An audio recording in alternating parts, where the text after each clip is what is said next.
All right, Dave Reffett with me here, and you're got some surprises in like that just came out. Like you're in Guitar World magazine. You told me the other day. Yeah, I'm on page 23 of the new Guitar World magazine with Zach Wilde on the cover, the October issue, and I'm on the DVD that comes with that, and then I'm going to be in the December issue as well. I'm sorry, the November issue. So that'll be cool, and then probably two or three more down the road, and hopefully I'll become a fixture there, and people can see me a lot there, you know. How do you get to be in Guitar World magazine for all these aspiring kids? Work really, really hard, you know, practice hard and be really good at what you do and believe in yourself.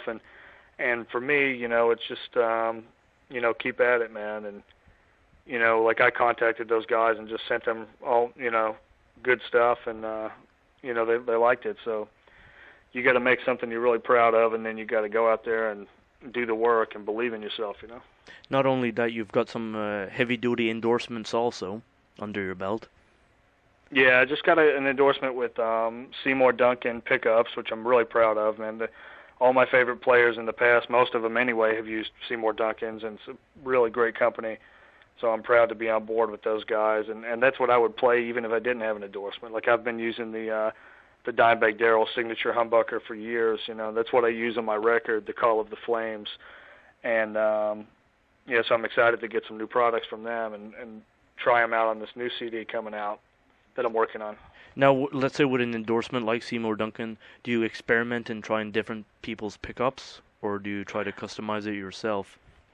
Yeah, we'll try some different combinations and see what works for me the best. I like the Dimebucker a lot, so I'll probably stick with that. I might try a few other things. And then for neck pickups, I'm totally open. You know, I like that really sweet, creamy violin kind of sound, you know, so I'll try a bunch of different things and see what really, you know, gets me rocking. Now, Dave, how long have you been playing guitar? I'm 27 now. I started when I was 13, so I've been playing for 14 years and loved every second of it, man. It's a lot of fun. Now, when you young guy, I'm sure you put plenty of hours into this. Yeah, probably from I grew up in a really small town in Kentucky, and you know, from the time I was like 13 to 16, 17, I'd play, you know, in the summers especially, I'd play like 10, 12 hours a day, man, just like all day. And then when I was going to school, I'd at least do 3 or 4 hours. So, yeah, I was obsessed with it, man. And it now, you know, I try to play as much as I can, but yeah, those early years are important, you know, when you have the time to do it before the real world kicks in, right? Do you see the thing also that, let's say, you put in a lot of hours when you're a kid, but now it's more business aspects into it, and you don't have enough time to play because you got to do the business part of the music now? Well, yeah, you definitely got to try to do both. I mean, you know, you got to, when you get older, man, there's a lot of realities that kick in, and you do have to take care of business, absolutely. So, you know, I think you have to structure your playing a little better. Like whereas as a kid, you know, you can play 12 hours a day and just play whatever you want. You know, now, let's say you can only fit an hour or two in, so you got to really focus and say, hey, I need to work on this or that, you know, and then you can get the most out of your time rather than repeating things that you already know. Like, let's say you're really great at, you know, soloing or whatever, you know, so, you know, you might want to work more on your sight reading or whatever, you know, so take your weaknesses and make them stronger, you know. Offer private lessons to students?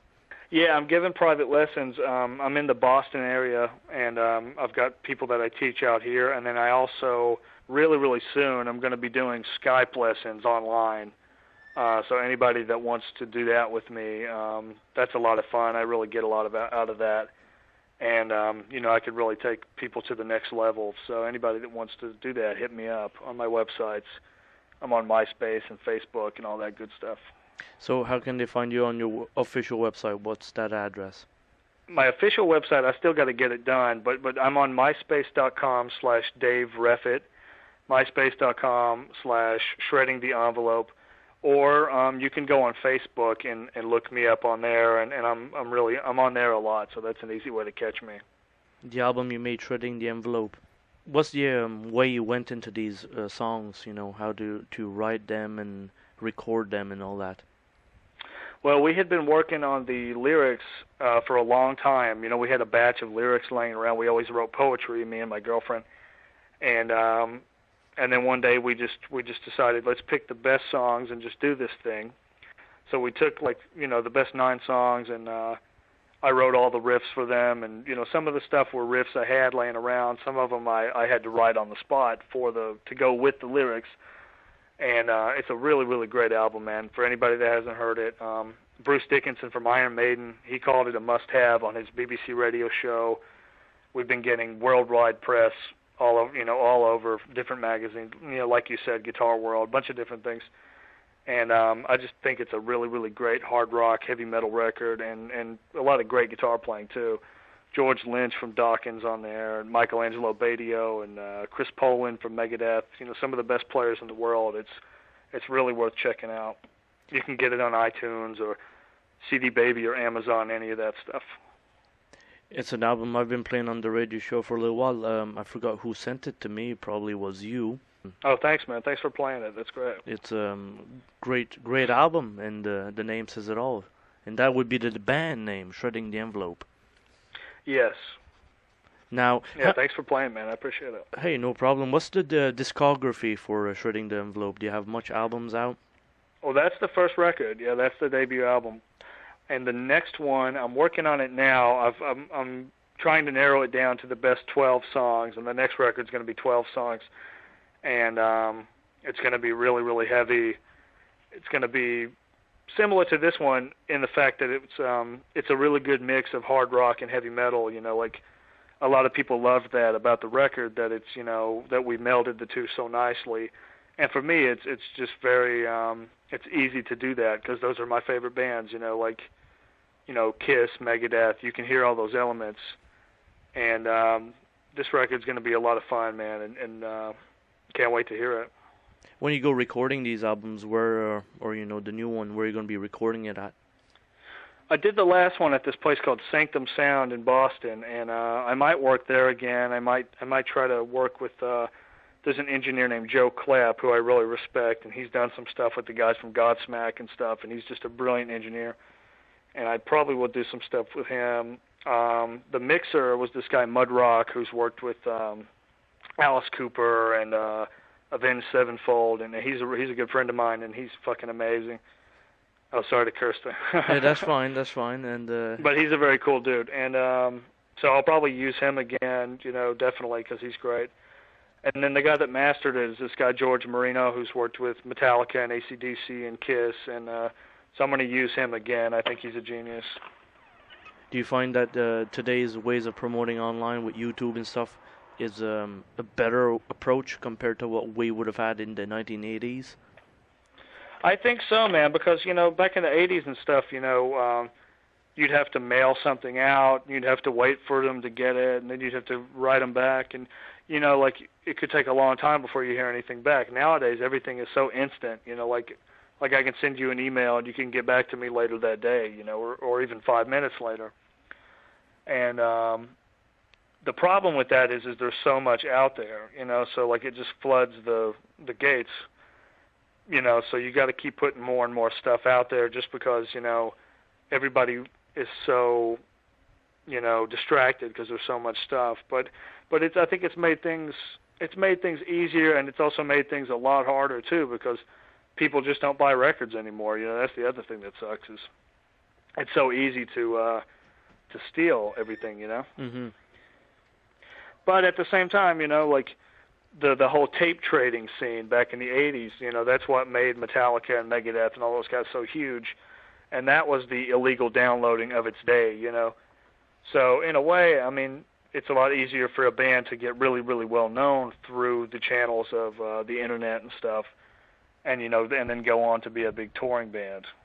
I was really, really looking forward to touring on this record, and we had a lot of offers to go to Europe and stuff like that, but I had some health problems there for a while, and then and now I'm back to 100%, so I can't wait to get out there and just kick some ass, man. Well, I hope you're going on tour soon and kick some ass. The people need Can't to wait. see you play. Do you keep things fresh and try to make an album every year, or are you gonna try to make it even sooner? Like you said, I you would need love to keep to, fresh. yeah. I would love to make an album every year, because like all my favorite bands back in the day, you'd be waiting hardcore, like sometime Metallica would take 4 or 5 years to make a record. So I would love to be one of those bands that, or one of those artists that does, an album a year or a year and a half, something like that. I mean, Dave, look at Kiss. Like you mentioned, Kiss, like an influence. Back in their early days, it was once a year there was a new album published. Exactly. Yeah. And it kept things moving. And this new one that they have, that's the first record they've done in over a decade. So I it's know. Crazy, That's ridiculous for a band Yeah. like Kiss to wait that long. Yeah. But that would be great to have just a whole huge body of work, so that when people came to see me, we could play whatever they want to hear, like tons of different stuff. And I have so many ideas, I got to get them all out there before I die, Now, let's say your catalog that you yet to release. How many songs are you talking about here that you have in your head? We have, with lyrics and everything right now, we've got like 5 or 6 more albums, so probably like 60 tunes. Wow. With lyrics, and then I have like hundreds and hundreds of hours of tapes just full of riffs and ideas and stuff. So that stuff is endless with the riffs and stuff. And so that's the tough part about making a record is to go through all that stuff and be like, man, what do I put on there? Because there's a lot of good stuff, so it's tough. But it's a fun, tough though, part, man. yeah. It's good times. Well, it's good to see that you're keeping healthy with writing songs, because that's a huge catalog we're waiting to see. Definitely. Thanks, man. Well, Dave, it's been a pleasure talking to you. We wish you luck and success in the career. Jason, thank you, man. I wish you the same. Thank you so much. And everybody out there, thanks for listening. And I hope you check out the record. Even if you steal it, which you probably will, go out and listen to the thing, man. It's really great. Dave Reffett.